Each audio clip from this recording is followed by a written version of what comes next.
ಹೆಚ್ಚಲು ಕೈಲಾಸದಿ ಶಿವನು ನೋಡಿ ಬೆಚ್ಚಲು ಭೂಲೋಕದಿ ದುರಾಚಾರ ಹೆಚ್ಚಲು ಕೈಲಾಸದಿ ಶಿವನು ನೋಡಿ ಬೆಚ್ಚಲು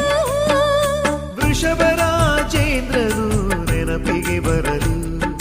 ಕಳುಹಿದನು ಭಕ್ತರ ಕಾಪಾಡಲು